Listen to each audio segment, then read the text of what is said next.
26회는요, 원금 균등 분할 상환 계산 문제. 28회도 계산 문제, 원금 균등. 작년은 원리금 균등 분할 계산 문제. 올해도 계산 문제 하나 출제 예상이 되는데, 그게 여러분이 거기에 15번 문제, 이런 유형으로 나있기 때문에 15, 16 같은 유형이니까 15번 문제로 풀게요. 이런 유형으로 출제 올해 하나 예상이 됩니다. 자, A 금융기관은 원금 균등 분할 상환 방식과 원리금 균등 분할 상환 방식의 대출을 제공하고 있다. 두 방식에 의해서 구한 월 불이백 차액, 월 불이백 구하는 거 월입니다. 월 불이백. 자, 거기 보세요. 원금 균등 분할 상환 방식은 3년 거치 후 원금 균등 분할 상환인데, 거치 기간 동안에는 뭐만? 이자가 부담이죠. 그러니까 월 불이백인데 무슨 차? 1회 차에 월 불이백 얼마냐? 자, 1회 차에 월 불이백 CAM 회사의 월 불이백 얼마냐? 대출금 얼마? 지금 박스에 대출금은 6억, 주택가격 6억에 담보인정비율 50%가 3억이죠. 3억인데 연이자율 몇 프로? 6%. 자, 대출금 월 불이백은 얼마냐? 이자예요. 여러분 첫 번째잖아요. 첫 번째. 첫 번째 월 불이백은 이자. 왜? 3년 동안은 뭐만? 이자만 갚아야 되니까. 그러니까 이자요. 이자니까 대출금 얼마? 거치기간 동안 이자만 갚으니까 대출금 3억에 뭐를 곱해준다? 월 이자율. 연 이자율이 6%니까 월 이자율은 12개월로 나눠주니까 0.5%. 네? 0.5% 곱해줬더니 얼마? 150만 원이 돼요. 자, 150만 원. 자, 그러면 두 번째 CPM일 때는, 자, 원리금 균등 분할 상환일 때는 1회차에 원리금 상환액은 얼마냐? 1회차 원리금 상환액이 바로 뭐가 돼? 월 불이백. 거치기간 없죠? 거치기간 없어요. 대출금 얼마? 3억 원에 뭐를 곱해주죠? 월 저당 상수. 월 저당 상수 곱해주는데 얼마? 0.5%. 몇 년? 기간? 예? 30년? 또 봐야 되나? 30년. 예? 360개월이죠? 300. 월이니까 360. 요 값이 이제 곱해주면 돼. 이 값이 문제에서 주어졌겠네요. 월 저당 0.00 주어졌죠. 이게 0.006443 주어졌어요. 곱해줬더니 얼마? 193만 2,900원. 이렇게 나오면 요 차액이 얼마냐? 그럼 차액은 얼마? 43만 2천, 아니, 어디, 193만 2,900원이니까 43만 2,900원. 차액이 요거. 2번 정답. 자, 이런 형태로 출제를 해요. 그러면 수식은 이렇게 간단한데, 여러분이 원리금, 원금 첫 번째 구해서 차액 구하는 거, 이런 문제 아직 출제 안 했거든요. 이런 문제 아직 남아있는 건 이제 요거 출제할 가능성이 높다는 거. 16번도 같은 문제니까 한번 확인해 보시면 되겠습니다. 자, 17번 문제로 갑니다. 다음 관로안에 들어갈 것으로 옳은 것은 원리금 상환액 부담을 초기에는 적게 하는 대신 그 부담액을 늘려가는 방식으로 장래에 소득이나 매출액이 늘어날 것으로 예상되는 개인과 기업에 적합한 대출 방식. 요걸 뭐라고 한다? GPM이죠. GPM. 원리금 상환액. 이렇게 늘려가는 거죠. 이렇게. 이런 식으로. 이런 식으로 늘려가는 방식보다 GPM. GPM. 원리금, 체증식 상환. 체증식 상환 방법을 점증 상환 대출이라고 하죠.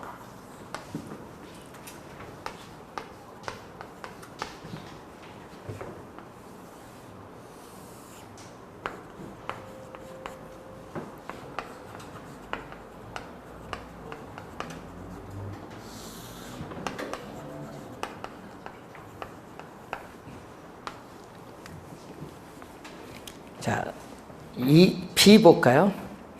자, 원리금 상환액은 매기 동일. 이게 포인트죠. 원리금에서 원금과 이자가 차지하는 비중이 상환 시기에 따라 다른 방식 얘기죠. 자, 만기까지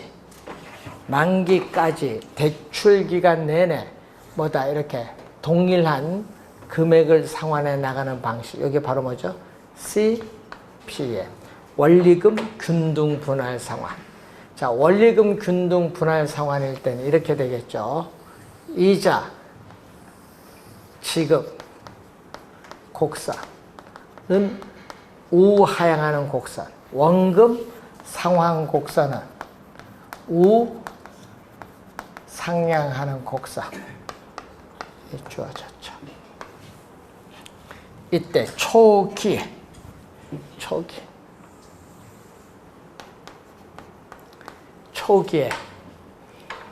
뭐가 높다? 초기에 요거. 이자는 높고 원금은 가장 낮고 기간이 경과할수록 이자는 감소하고 원금은 증가하죠. 그래서 매 상환 시기에 따라 이자 원금이 다 다르죠. 이게 바로 무슨 방식? 원금 이자를 대준 요거죠. 만기까지 대출 기간 내내 원리금이 이렇게 동일하게 상환해 나가는 방식이 원리금 균등 분할 상환. 자, 몇 번? 그게 3번 정답.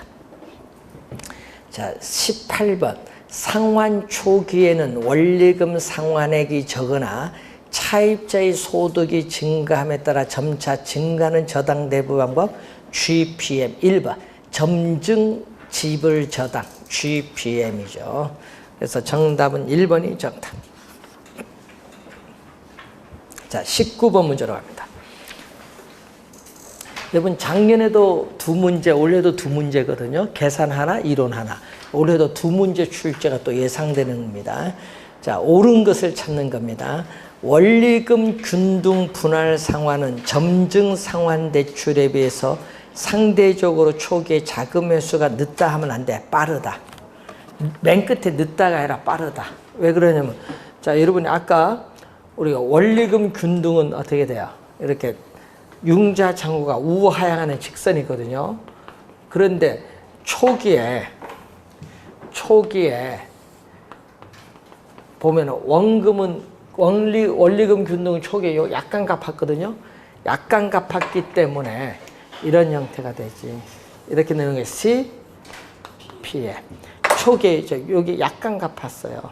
그리고 GPM은 초기에 원리금 상환액을 낮게 보기 때문에 여기 이자 지급액에도 못 미쳐서 초기에 뭐가 더 높다? 초기에 어떻게 돼? 이렇게 대출금보다 융자 잔고가 더 많아지는 V 상환이 나타나는 게 GPM. 그러면 돈 어리가 많이 갚았어요. 요거 갚하고 여기는 마이너스 상환이잖아요. 그러니까 어떻게 돼? 초기에 자금 회수가 빠른 거 뭐가 빨라? 요게 빠르지. 그래서 자금 회수가 빠른 거. 자, 금융기관 입장에서 금융기관에 대출 해줬을 때 자금 회수가 빠른 순서. 어리가 빠르다. 빠른 순서는 제일 빠른 게 돈 많이 갚은 CAM. 그 다음에 CPM, GPM의 순서. 지금 요거 두 개를 묶고 있죠. 요 두 개. 늦다 하면 안 돼요. 빠르다. 자, 2번 원리금 균등 분할 상환은 대출 기간 내내 동일한 금액을 납부하는 방식. 2번 개념 정답. 3번 점증 상환 대출은 미래의 소득이 보장되는 젊은 부부에게 상대적으로 유리한 상환 방식. 불리한 것이 아니라 유리한 상환 방식.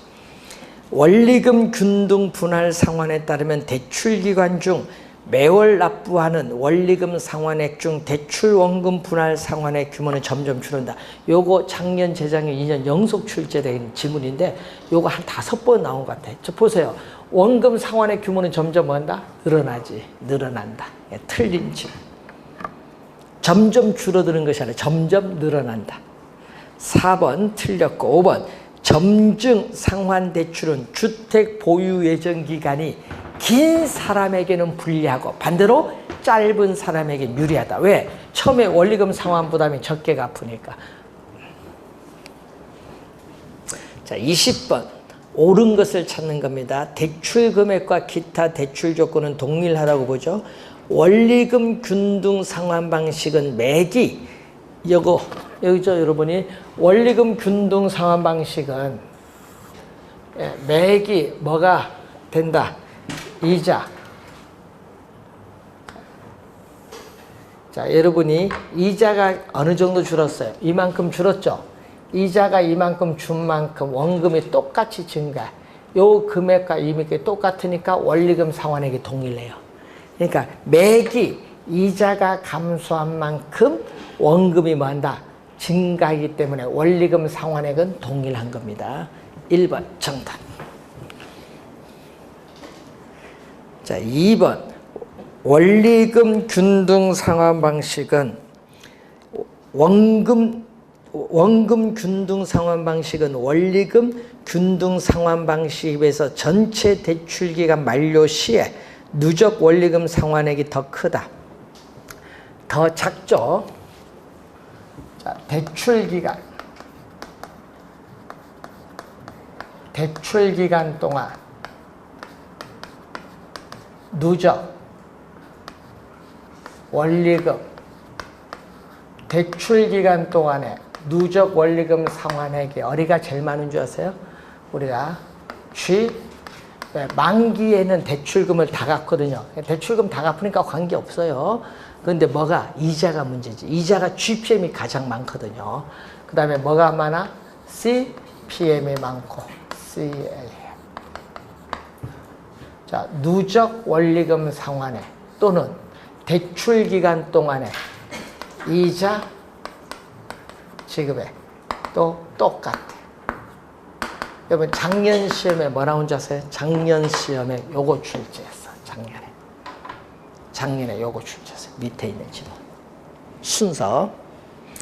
자, 3번 대출 실행 시점에서 총부채 상환 비율. 자, 총부채 상환 비율은 TI는 소득에서 뭐가 차지하는 비율?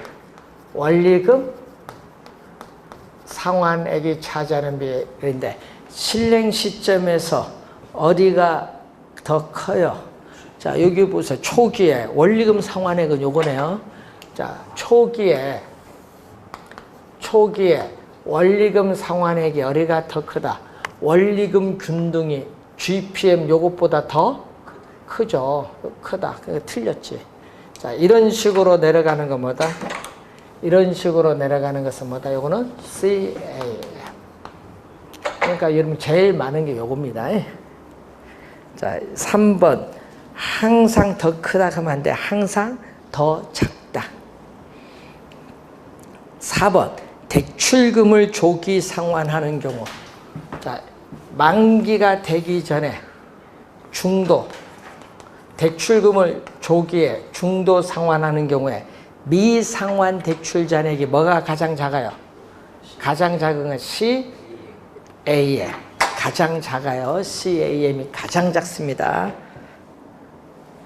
그래서 맨 끝에 더 크다 하면 안 되고 더 작다 해야 맞죠. 4번 틀렸고. 자, GPM은 대출 잔액이 지속적으로 감소하면 안 돼요. 대출 잔액은 지속적으로 감소하는 것이 아니라 뭐다? 증가하다가 감소. 그래서 5번 틀린 지문. 자, 21번 문제로 갑니다. 자, 옳은 것을 모두 고른 것은 상환 첫 해에 원리금 상환액은 어디가 많아요? 여러분, 원리금 균등이 이것보다 많은 것이 아니죠. 원리금 균등은 원금 균등보다 작아요. 작다. 맨 끝에 크다 하면 안 돼. 원금 균등보다는 작다. 기억 틀린 지문. 자, 미래에 소득이 감소할 것으로 예상되는 은퇴 예정자에게 유리한 상환 방식은 요거. 원리금이 점점 줄어드는 뭐? CAM. 그 GPM은 뭐예요? 미래의 소득이 증가할 것으로 예상되는 젊은 소득 계층에 유리한 상환 방식입니다. 자, 원금 균등 상환 방식인 경우에 매기에 상환하는 원리금 점점 뭐한다? 감소한다. 디귿 맞는 지문. 네 번째, 원리금 균등 상환 방식인 경우 매기에 상환하는 원금은 어떻게 돼요? 매기에 상환 원금은 점점 늘어난다. 네? 그래서 디귿 니을이 맞습니다. 5번 정답. 자, 22번 문제로 갑니다. 자, 투자자 A씨는 임대용 빌딩에 투자하기 위해서 480억 원을 융자를 받기 위해서 A은행, B은행, C은행을 방문하여 보기와 같은 대출 조건을 제안받았다. 이와 관련하여 옳은 설명은 자, A은행은 연이자율 몇 프로? 6, A, B, C 다 6%예요. 20년 만기고 C는 3년 만기로서 원금 만기 일시상환이고 20년까지 매 기간 뭐가 가능하다? 연장이 가능하다. 자, 그러면은 A은행은 뭐다? A은행은 원리금 균등 분할 상환이고 B은행은 원금 균등 분할 상환이고 C은행은 원금 만기 일시 상환. 여러분, 원금 만기 일시 상환은 뭐예요? 요것은 대출금을 만기에 전에 갚고요. 매 기간 뭐만 갚는다? 이자만 갚아요. 그래서 이렇게 갚는 거야. 이자 지급 곡선이 수평선이에요. 이자 지급 곡선이 만기까지 똑같은 금액 아니에요? 똑같은 금액. 얼마? 대출금 480원에서 연이자율 몇 프로? 6% 해주면 되죠. 똑같이 뭐 돈 안 갚으니까. 자, 그러면은 월로 가려면은 이게 몇 개월? 12개월로 나눠주면 이게 월 이자율 0.5%죠. 0.5% 곱해주면 돼요.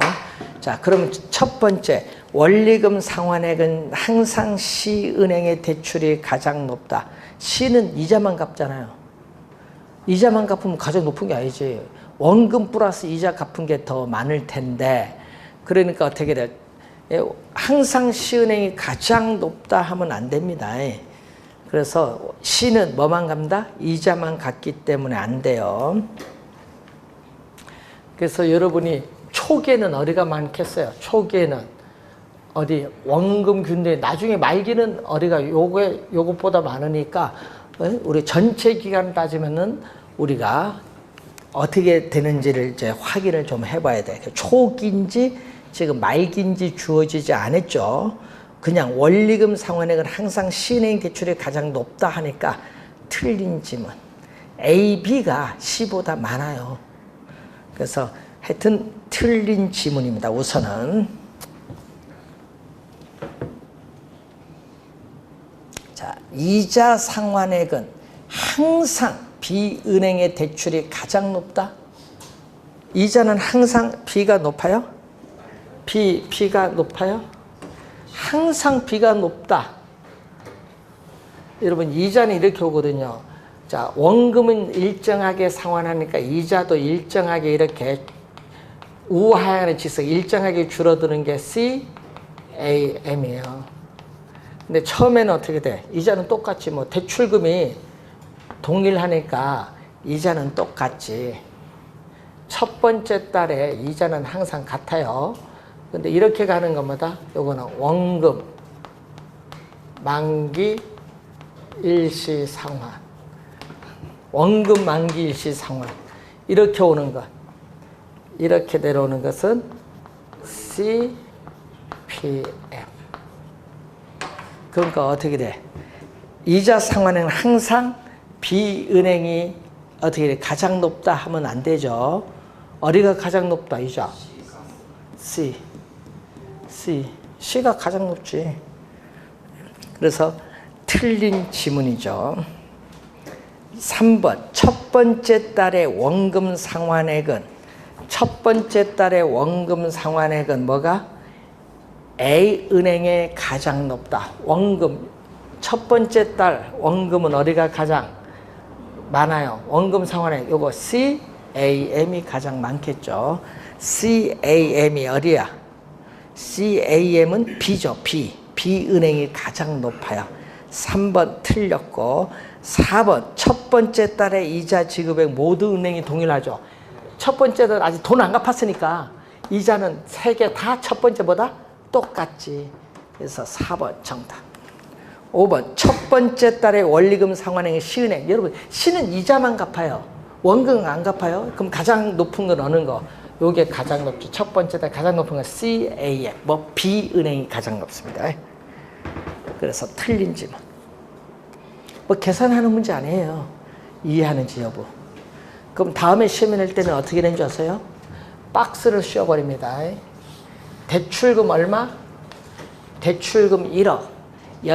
대출금 1억. 월 이자율 1%. 이렇게 해서 만기 20년.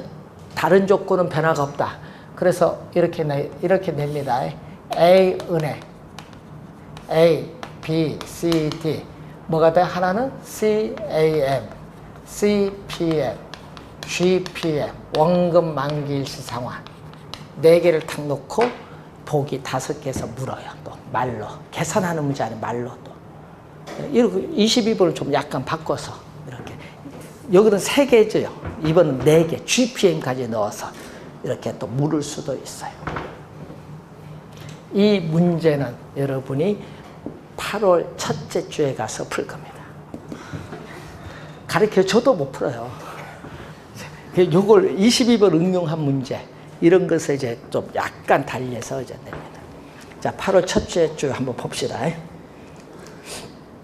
자, 23번. 고정금리 대출 방식인 원금 균등 분할 상환과 원리금 균등 분할 상환에 관한 설명으로 틀린 것은 대출 기간 초기에는 원금 균등 분할 상환 방식 원금 균등이 원리금 균등보다 많죠? 1번 맞는 질문. 2번 우리가 대출자인 금융기관 입장.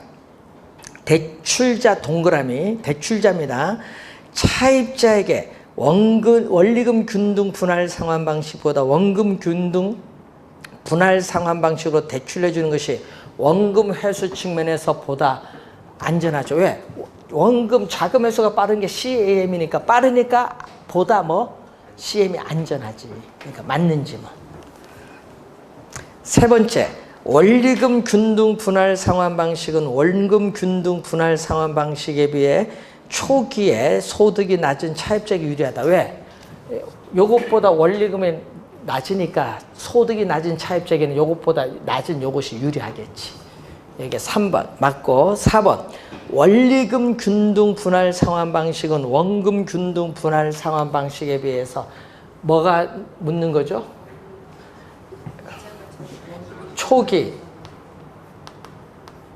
초기에 원리금에서 뭐가 차지하는 비중? 이자가 차지하는 비중. 자, 초기에 원리금에서 이자가 차지하는 비중이 원리금 균등 분할 상환, 원금 균등 분할 상환인데, 자, 이자는 똑같아요. 여러분, 첫 번째 달에 이자는 뭐다? 1 똑같아. 이자는 항상 뭐다? 같아요. 첫 번째 달에는 이자는 아까 늘 같잖아. 돈 안 갚았으니까. 같은데 이제 뭐가 달라? 원리금은 어디가 많아요? 원리금 균등보다 원금 균등이 더 많죠? 요게 예를 들어서 사면 요게 얼마? 2다. 이렇게 원리금 여기 더 많아요? 2분의 1이 커? 4분의 1이 커? 2분의 커죠. 여기. 그래서 4번 맞는 지문. 4번 잘못하면 잘 틀리는 지문이거든요. 자, 5번 중도 상환 시 차입자가 상환해야 하는 저당 잔금은 대출 잔액. 여러분 저당 잔금 대출 잔액은 어디가 가장 적죠? 원금 균등 분할이 가장 작습니다. 5번 정답. 24번 기억봅니다. 미래의 소득이 감소할 것으로 예상되는 은퇴 예정자에게 적합한 대출 상환 방식은 원금 균등 분할 상환을 의미하고 첫해 불입의 납부 후에 만기 이전에 중도 상환할 경우에 미상환 대출 잔액이 가장 적게 되는 것보다 CAM. 둘 다 CAM이네요. 그래서 정답 몇 번? 4번 정답. 25번 다음 중 대출 실행 시점에 대출 실행 시점에 총부채 상환비율이 가장 높은 거, 실행 시점에 가장 높은 거 뭐? CAM이고 또 10년이 되는 시점에 LTV, 대출 비율. 자, 주택 가격에 대해서 중도 상환할 때는 대출금이 아니라 뭐다? 미상환된 원금, 저당, 잔액, 대출 잔액인데 이것이 뭐다? 가장 뭐한 거? 낮은 거. 가장 낮은 거. 중도 상환 시면 가장 낮은 거 뭐? 원금 균등. 둘 다 원금 균등이에요. 3번 정답. 둘 다 원금 균등.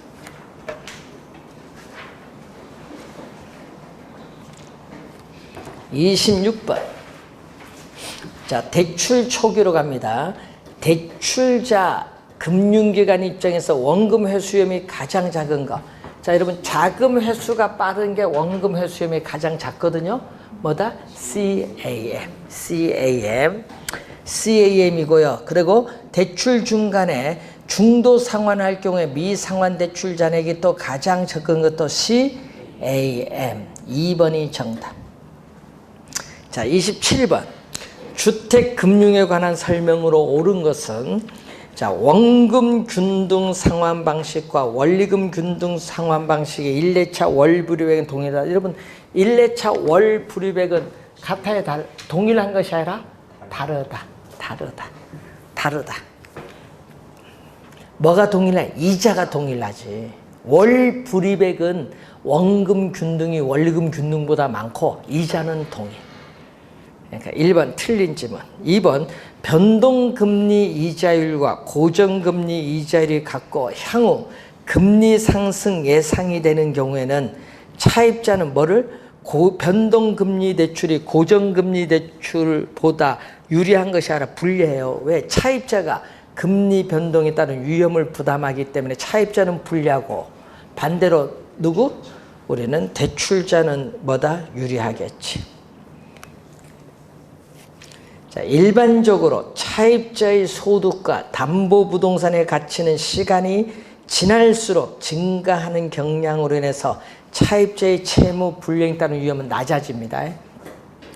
돈 갚을 확률이 많아지니까 낮아지죠.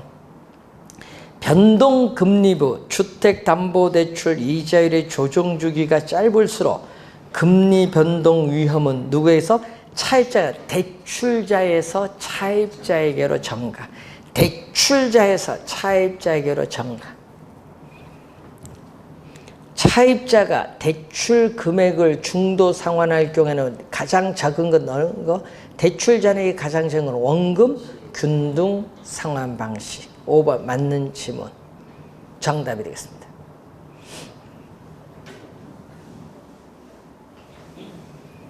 자, 28, 9번이 같은 문제인데 여러분이 우리 28, 9번에서 29번 문제를 한번 풀어보도록 하겠습니다.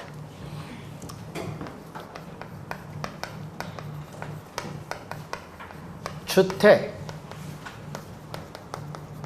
수요자인 차입자는 뭐를 설정하죠? 주택 저당 채권을 설정하면 한국주택금융공사에 뭐를 받는다? 보금자리론을 봤죠. 10년 이상의 장기 대출이면서 고정금리입니다. 자, 대출을 받죠. 자, 대출자인 금융기관, 뭐 은행이나 보험회사인데 이때 주택 구입 자금을 원하는 차입자와 주택 자금을 제공해주는 금융기관으로 이루어지는 이 시장을 1차 저당시장, 1차 저당시장을 말하고, 그래서 이 1차 저당시장에서 금융기관은 한정된 주택 자금 대출 재원을 가지다 보니까 계속 대출해 주다 보면은 이 재원이 부족해지면서 파산할 위험이 커져요. 그래서 재원이 부족해져서 현금이 부족해서 파산할 위험이 커진다. 여러분이 은행에서 돈 찾으러 가는데 돈이 없는 거예요. 그러니까 뭐 유동성에 따르는 뭐가 높아져요? 위험이 높아지는 거예요. 뭐에 따라서? 유동성, 현금이 부족해진다. 유동성 부족에 따라서 유동성 위험이 높아지는데, 이 문제를 해결하기 위해서 도입된 제도가 2차 저당시장. 그래서 금융기관은 주택저당채권 집합물을 누구에게? 우리는 한국주택금융공사에 매각을 합니다. 한국주택금융공사는 주택저당채권의 유동화를 목적으로 설립된 회사로서 특별한 목적을 가진 회사, 국가가 보증을 하고 있어요. 그래서 국가가 보증을 해서 뭐를? 주택저당채권을 기초로 해서 주택저당증권 MBS를 발행해서 투자자에게 뭐 한다? 매각을 하죠. 매각하면은 자금이 들어오고 이 자금이 금융기관에 우리가 또 제공이 되는 거죠. 자, 투자자로부터 자금을 조달해서 금융기관에 자금을 우리가 공급해주는 이 시장을 2차 저당시장이다. 이 시장을 2차 저당시장. 자, 2차 저당시장이 도입되면요, 금융기관은 계속 자금이 들어오니까 유동성 부족 문제를 해결해요. 유동성이 증가하면서 유동성 위험은 점점 우리가 감소하고, 또 국가가 보증했기 때문에 국제결제은행 기준 위험 자산이 국가가 보증해서 줄어들기 때문에 자기 자본 비율이 높아진다는 중요한 우리가 효과가 있습니다. 자, 1번 볼까요? 29번 틀린 것. 주택 수요자에게 안정적으로 장기 대출을 해줄 가능성이 많죠. 왜? 계속 자금이 유입이 되니까. 1번 맞고, 2번 금융기관은 보유하고 있는 주택 담보대출 채권을 유동화하여 자금을 조달할 수 있다. 또 맞는 질문이고, 3번 투자자는 국가가 보증한 증권을 매입을 하면서 안정적인 장기 투자를 할 수 있는 기회를 가지고 있습니다. 정부는 MBS를 발행을 하면요, 어떻게 돼요? 단기적으로 주택 가격 하락을 하는 게 아니라 MBS를 발행해서 자금을 계속 융자해 주면요, 주택 수요가 증가하거든요. 그래서 어떻게 돼? 단기적으로는 주택 수요 증가로 인해서 주택 가격을 뭐 할 수 있다? 상승시킬 수 있다. 그래서 단기적으로는 상승시킬 수 있습니다. 그래서 4번 정답. 주택금융 자금의 수요 공급 불균형을 해소할 수 있다. 수요가 많고 공급은 적잖아요. 단기로 조달해서 장기 운용하다 보니까 수요 공급 불균형인데, 이걸 단기 조달을 장기 조달로 바꿔줌으로써 수요 공급 불균형을 해소해 줍니다.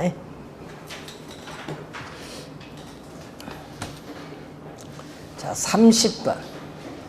우리나라의 주택금융제도에 관한 설명으로 틀린 것은, 주택금융제도의 목적은 국민의 주거 복지 및 생활 안정, 주택 경기 및 주택 가격 조절 기능 등을 둘 수 있습니다. 맞는 질문이죠. 금융기관은 수취한 예금 등으로 주택담보대출을 제공하는데, 이것을 요거 1차 주택저당대출 시장이라고 합니다. 2차 주택저당대출 시장은 SPC, 특별목적회사를 통해서 투자자로부터 자금을 조달하여 주택 자금 대출 기관에 뭐 한다? 우리는 공급해주는 시장. 맞는 지문이죠. 3번 주택금융신용보증기금의 용도는 신용보증 채무를 이행하고 차입금에 대한 원리금 상환, 또 기금 조성 운용 및 관리를 위한 경비, 또 기급 육성을 위한 연구 개발 등에 주로 사용되고 있다. 여러분, 한국주택금융공사 내에 주택금융신용보증기금이 설치되어 있습니다. 주택저당채권 유동화는 금융 유동화를 시키면 유동성을 뭐한다? 증가시켜요. 감소가 아니라 유동성이 뭐가 된다? 증가한다. 5번 정답.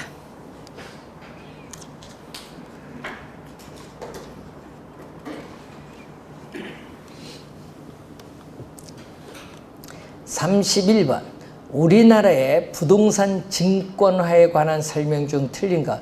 부동산 투자 신탁 리츠는 부동산을 증권화하는 제도 중 하나죠. 여러분이 우리는 부동산을 담보로 주식을 우리 발행해서 자본시장에서 유통시키는 게 바로 리츠죠. 리츠.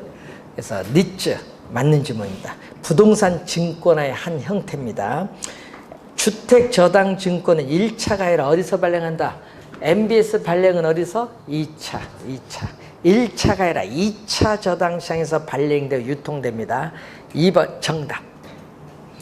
MBS 제도는 자본시장의 자금, 그럼 자본시장의 투자자, 기관 투자자들이 가진 자금을 부동산 시장으로 유입시키는 역할을 하죠. 그래서 부동산 금융을 활성화시켜줍니다. 최근에 부동산 펀드, 여러분 부동산 집합투자기구가 부동산 펀드인데 펀드도 증권화의 일종이죠. 한국주택금융공사는 부동산 증권화를 위한 역할을 담당하죠. 이 주택저당증권을 발행하잖아요. 증권화를 위한 역할을 또 담당하기도 한다. 자, 33번 문제로 이제 가는데, 자, 여러분 주의를 우리가 해야 될 부분이요. 올해 시험에는요, MBS의 종류가 출제될 수 있는데, 여러분, 이 보금자리로는 고정금리인데, MBS는요, 고정금리로 발행할 수도 있고요. 고정금리로 발행할 수도 있고, 또는 뭘로 발행할 수도 있다? 변동금리로 발행할 수도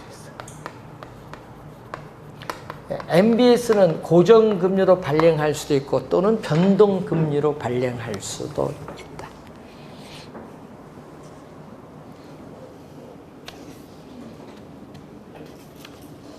자, MBS에 관련된 사항은 올해 출제가 예상되는 부분이기 때문에 이 내용은 우리가 잠시 쉬면서 설명하도록 하겠습니다.